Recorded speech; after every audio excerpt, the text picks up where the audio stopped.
Baik, terima kasih. Assalamualaikum warahmatullahi wabarakatuh. Selamat siang dan salam sejahtera untuk kita semua. Pertama-tama tentunya saya merasa sangat bersyukur bisa berada satu layar dengan orang-orang yang hebat dan insya Allah semua hasil dari webinar hari ini bukan cuma sekedar omong-omong, tapi insya Allah ya Pak Kahar akan menjadi bagian yang sangat berharga di dalam proses kami mengambil kebijakan-kebijakan yang insya Allah akan menjadi lebih baik dengan adanya input-input yang betul-betul mencerminkan aspirasi daerah dari seluruh Indonesia ya. Mungkin ini walaupun yang mengadakan Universitas Negeri Gorontalo dan pesertanya juga saya lihat sangat bervariasi, banyak sekali pejuang-pejuang pendidikan yang memiliki banyak pengalaman. Terima kasih atas kesempatannya, terutamanya tentunya kepada Pak Tuat Bolok tadi pengantarnya. Terima kasih juga kepada Pak Arifin ya perkenalannya yang cukup lengkap, kepada para narasumber khususnya Pak Abdul Kahar, Pak Ansar, juga Pak Aris Munandar, Prof Udin, dan juga Pak Arwil dan yang lain-lainnya. Oh ya, panitia tolong mungkin kalau bisa host saya tidak usah dijadikan host supaya tidak terganggu dengan waiting room dan admit. Mungkin ini nggak sengaja kali saya ada di situ dan saya minta bantuan untuk diberi kesempatan share screen karena kebetulan kehadiran saya di sini insya Allah saling melengkapi gitu ya dengan teman-teman yang lain. Saya datang dengan perspektif saya sebagai tentunya anggota DPR, saya akan menguraikan hal-hal yang terkait dengan aspek-aspek regulasi dan legislasi dan juga anggaran. Mudah-mudahan nanti bisa menjadi bahan yang berharga bagi diskusi kita. Next. Tentu saja Bapak Ibu sekalian, kita semua yang bergerak di bidang pendidikan tentunya sudah sangat memahami gitu ya adanya satu amanat dari konstitusi kita yang menjadi satu, kalau dalam masalah hukum ya cantelan ya, kita tidak mungkin mengalokasikan satu anggaran kalau tidak ada satu amanat dari undang-undang ataupun aturan hukumnya. Dan satu-satunya sektor yang diatur terkait dengan keharusan untuk mengalokasikan anggaran dan itu ada di konstitusi hanya pendidikan. Sektor lain mungkin di undang-undang ada seperti undang-undang kesehatan ya, tetapi kalau untuk pendidikan itu ada di konstitusi. Jadi tidak bisa ditawar-tawar lagi. Kita wajib mengalokasikan anggaran sekurang-kurangnya, Bapak Ibu, 20%. Kalau sekurang-kurangnya pasti boleh lebih dong ya. Jadi sebenarnya kalau dilihat di sini kita di dalam konstitusi kita pasal 31, 20% itu dialokasikan untuk apa? Yaitu untuk memenuhi kebutuhan penyelenggaraan pendidikan nasional. Nah, jadi sangatlah penting sebenarnya kita bisa mendefinisikan apa kebutuhan pendidikan, penyelenggaraan pendidikan kita, dan dari situlah kemudian kita bisa memanifestasikan itu ke dalam bentuk anggaran. Jadi bisa saja 21%, bisa 25%, bisa 30%.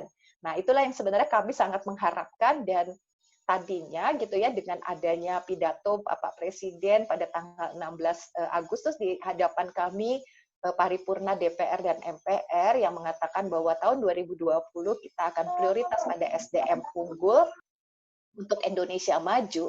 Tentunya kita berharap bisa dong ya nanti akan lebih dari 20%. Nah, ini pun nanti saya coba nanti lanjut ya. Mungkin di dalam konteks dasar hukum ini sebenarnya tentu saja dari Undang-Undang Dasar kita turunkan kembali ke dalam Undang-Undang tentang sistem pendidikan nasional kita dan juga pengaturan lain yang terkait dengan anggaran pendapatan dan belanja negara ya yang setiap tahun kita putuskan dalam bentuk juga undang-undang. Nah, Bapak Ibu sekalian yang menarik, bagaimana kita mendefinisikan anggaran pendidikan ini? Nah, tentu saja gitu ya kita berharap ini dengan 20% itu pasti sangat besar sekali. Nah, realitanya gitu ya, sebetulnya yang dimaksud dengan anggaran pendidikan ini bukan hanya anggaran yang diterima oleh Kemendikbud. Ya Pak Kahar ya, sayang sekali ya kalau ini semuanya Kemendikbud. Waduh, mungkin mangkrak pembangunan di pendidikan tinggi, di berbagai perguruan tinggi tidak akan terjadi gitu ya. Jadi anggaran pendidikan itu adalah anggaran melalui berbagai kementerian dan lembaga. Ya, jadi ada 18 kementerian dan lembaga, bahkan 60% dari dana fungsi pendidikan ini merupakan dana transfer ke daerah, gitu ya, dan bahkan sekarang dana desa pun ada fungsi pendidikannya. Nah, ini yang mungkin membuat kita sebenarnya sekarang merasa sangat kekurangan gitu ya untuk membangun pendidikan tinggi baik negeri maupun swasta. Nah, mungkin Bapak Ibu sekalian sedikit supaya ada bayangan saya tampilkan komponen anggaran pendidikan kita di tahun anggaran 2020-2021. Jadi ini mungkin bisa sedikit next slide ya terkait dengan postur anggaran pendidikan kita dulu ya. Jadi kita tahu bahwa total APBN kita pada tahun ini adalah lebih dari 2.500 triliun. Maka sesuai dengan amanat konstitusi, anggaran fungsi pendidikan kita adalah 508 triliun rupiah. Nah, tentu saja seperti tadi, senang sekali ya kalau 508 triliun ini adalah dana untuk Kemendikbud. Prakteknya, saat ini Kemendikbud itu pun sesudah kita digabung dengan Kemenristek Dikti, pada tahun anggaran 2020 itu hanya 75,7 triliun. Tuh. Jadi ini kan tidak lebih dari mungkin 14% dari 20%. Itu jadi tidak sebesar yang kita bayangkan. Nah, ketika pandemi COVID-19 melanda, tentu saja kita semua harus merelakan ya adanya kontribusi dari setiap sektor, termasuk Kemendikbud. Kita menyumbang hampir 5 triliun. Ditambah tentunya 415 miliar yang memang dialokasikan khusus ya kepada 13 rumah sakit pendidikan dan fakultas kedokteran untuk berbagai kebutuhan. Namun kira-kira ya sekarang anggaran kita adalah sekitar 70 triliun saja. Nah, ini yang kami sesalkan, namun ya belajar dari yang lalu ketika kita krisis ekonomi di tahun 98, kita pun sama ya, ada sumbangan dari sektor pendidikan, namun hampir seluruhnya kembali kepada sektor pendidikan lagi. Antara lain misalnya memberikan subsidi kepada mahasiswa ataupun siswa yang kesulitan kehidupannya karena krisis, atau kepada perguruan tinggi dan sekolah-sekolah swasta, atau jaring pengaman sosial bagi guru-guru honorer, dan lain-lainnya. Nah, kalau sekarang 5 triliun ini sepenuhnya ya kita sumbangkan kepada pundi-pundi nasional, dan setahu kami sebagian besar dialokasikan untuk kesehatan dan juga stimulus-stimulus ekonomi untuk berbagai sektor ekonomi di luar pendidikan. Nah, lanjut. Nah, ini rencana realokasi, mungkin juga sebagian Bapak Ibu yang rajin mengulik anggaran gitu ya, kita sudah menyepakati di DPR dengan rapat-rapat Raker maupun RDP dengan berbagai dirjen gitu, khusus untuk pendidikan tinggi.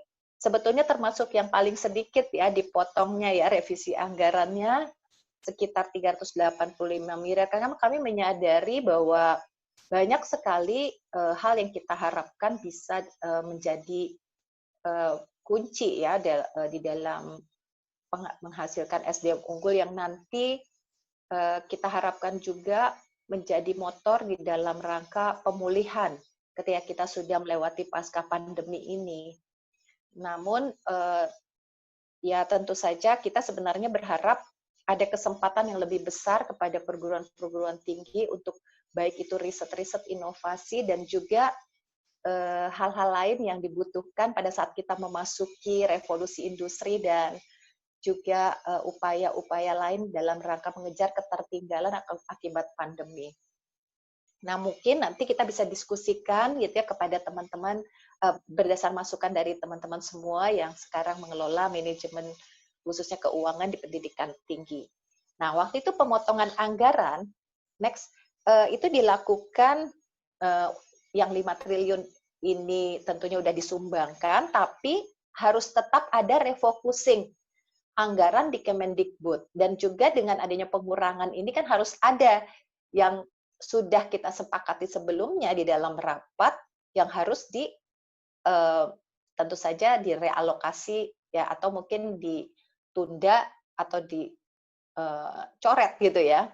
Nah, yang utama adalah tentunya kegiatan-kegiatan pendukung yang memang tidak prioritas lagi atau bahkan tidak bisa terserap.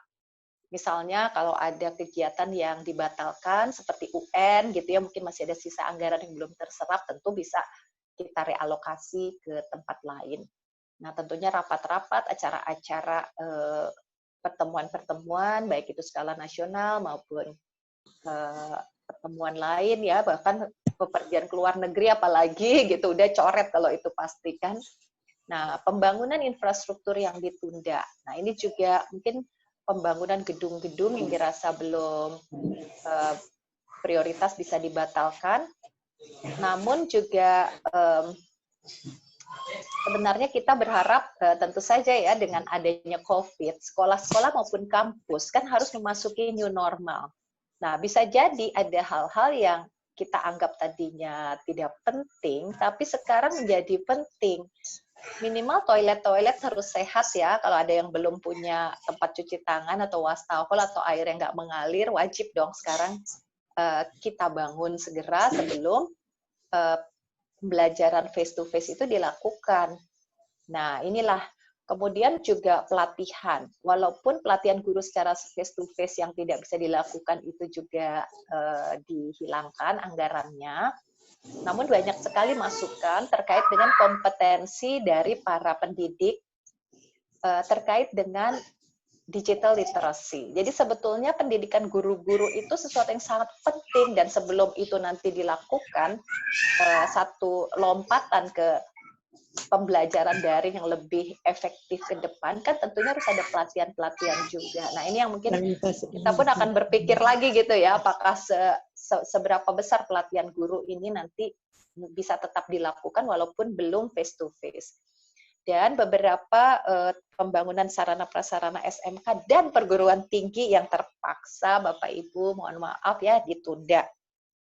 Nah, sebenarnya kami memberi catatan dan Mas Menteri juga menyetujui hal-hal yang terkait dengan bantuan beasiswa seperti KIP kuliah maupun tunjangan profesi guru dan juga TIK serta bantuan untuk perguruan tinggi swasta yang jumlahnya sudah sangat sedikit itu tidak diubah. Nah, jadi ada kami memberikan beberapa saran-saran penting untuk tiap-tiap unit utama, Bapak Ibu sekalian.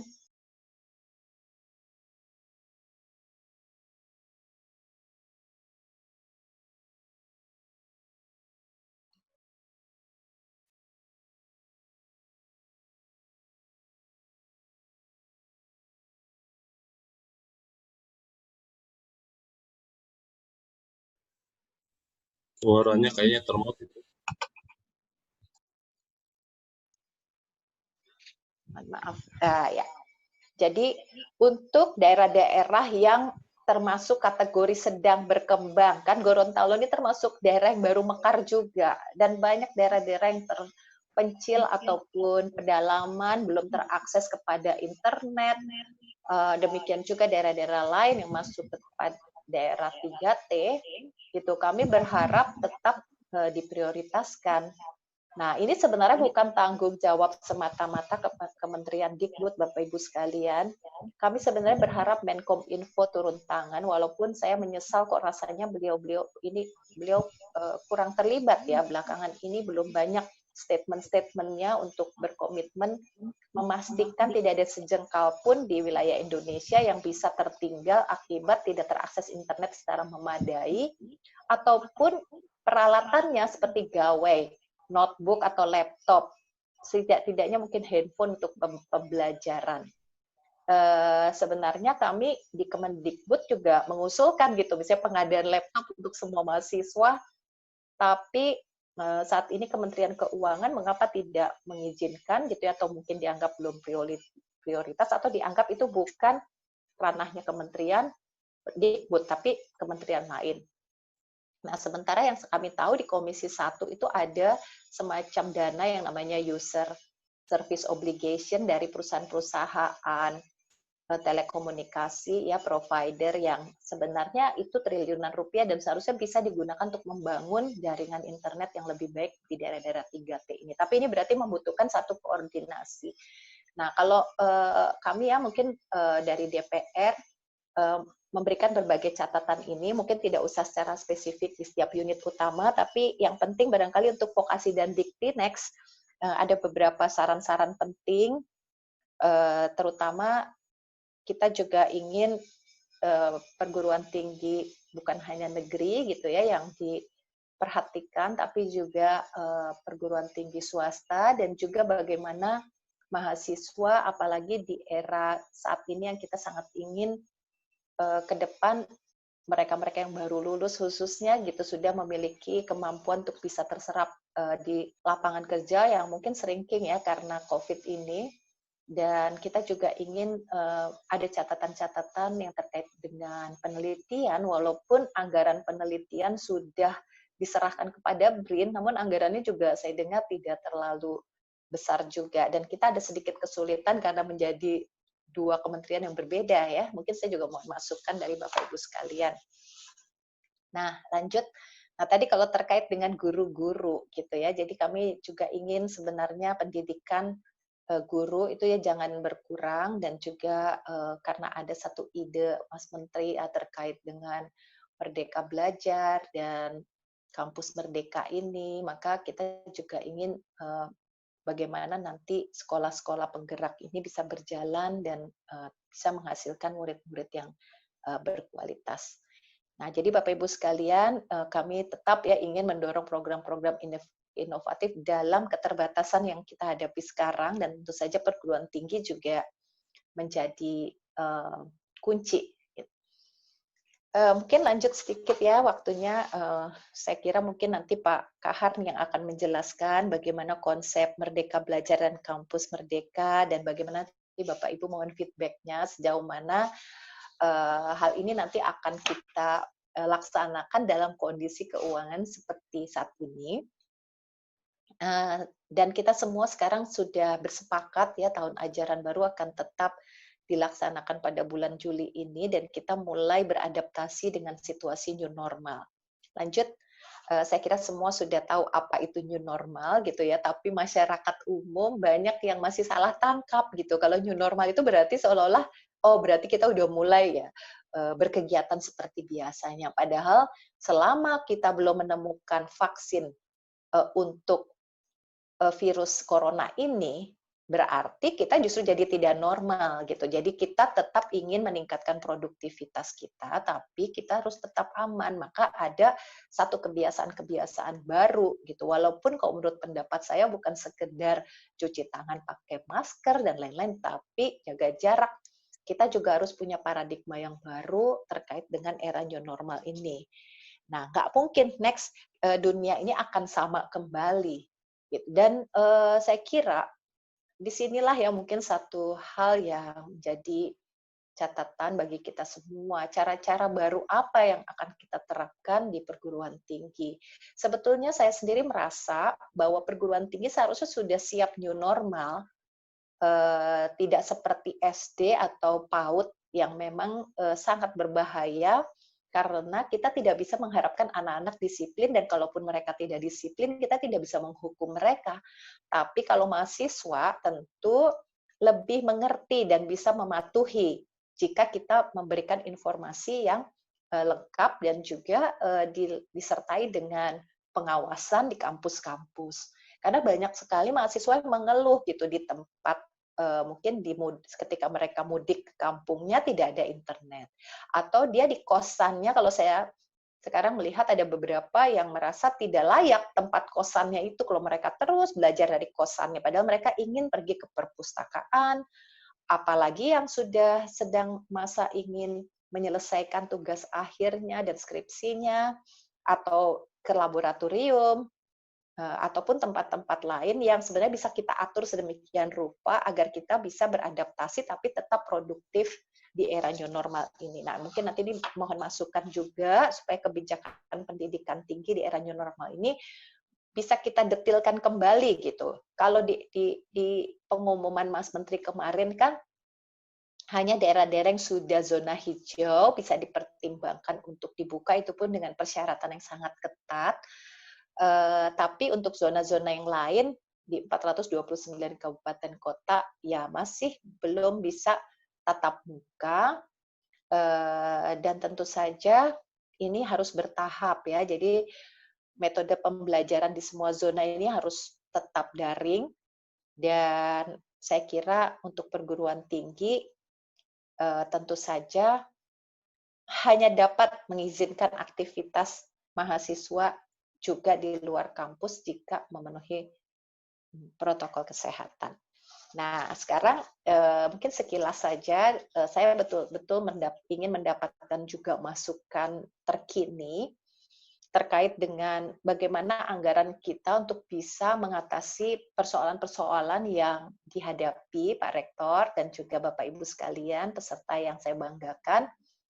Keterbatasan tadi akses Wi-Fi dan perangkat yang memadai ini, soal kuota, kemudian juga kesulitan-kesulitan lain, termasuk mungkin meningkatkan kompetensi pengajar juga, dosen-dosen, bahkan bisa jadi kalau untuk pendidikan di tingkat dasar dan menengah, sebenarnya orang tua itu sebenarnya juga perlu mendapatkan penguatan dan pemberdayaan agar mereka bisa mendampingi anak-anaknya belajar di rumah.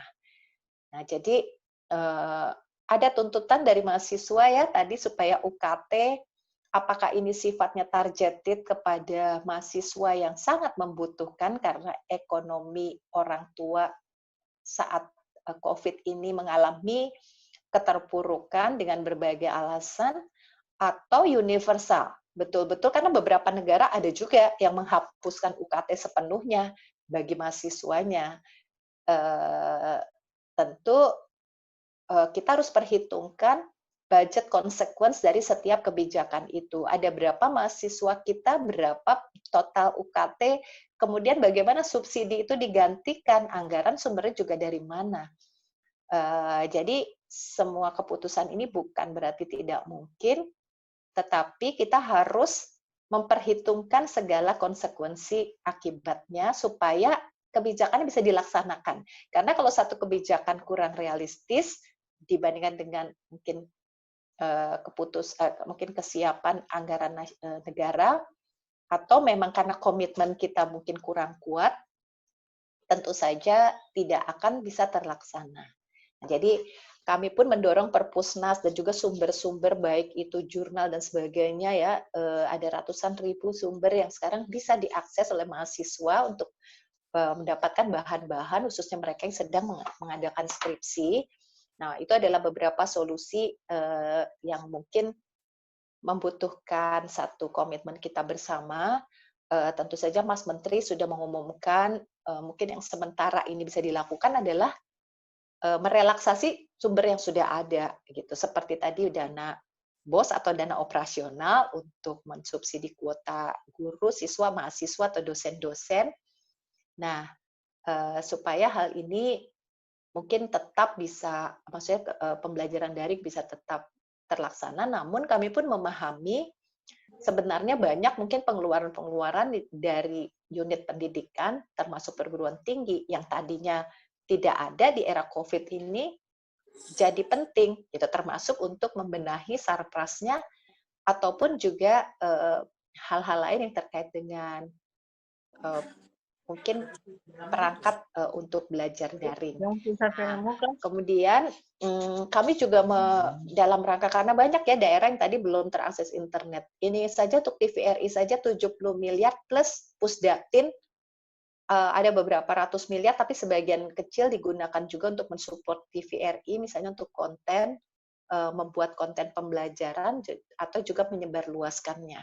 Jadi sebenarnya dengan TVRI kan nggak gratis juga gitu ya, tapi lumayan gitu anggaran untuk bisa blocking time, tapi ini salah satu keputusan yang menurut saya cukup tepat, sementara kita belum bisa menjamin akses internet kepada semua wilayah dan kalangan. Nah, jadi mungkin tentang UKT Bapak Ibu yang paling tahu gitu ya, sejauh ini tentu tidak ada kenaikan, tapi bentuk-bentuk keringanan, baik itu mungkin menurunkan grade ataupun teman-teman bisa menunda atau mencicil dan sebagainya. Nah, ini justru yang saya ingin dengar dari Bapak Ibu sekalian, bagaimana kebijakan ini pada prakteknya di lapangan, gitu yang jelas. Ini menjadi satu isu yang sangat penting bagi mahasiswa saat ini. Mereka juga membutuhkan adanya satu empati ya dari kita, bagaimana kebijakan kita terkait hal ini. Walaupun untuk mereka yang betul-betul tidak mampu, saat ini jumlah KIP kuliah sudah ditingkatkan jauh lebih banyak, mungkin 2 atau 3 kali lipat dari bidik misi di masa yang lalu. Nah, ini nanti Pak Dr. Kahar bisa menjelaskan.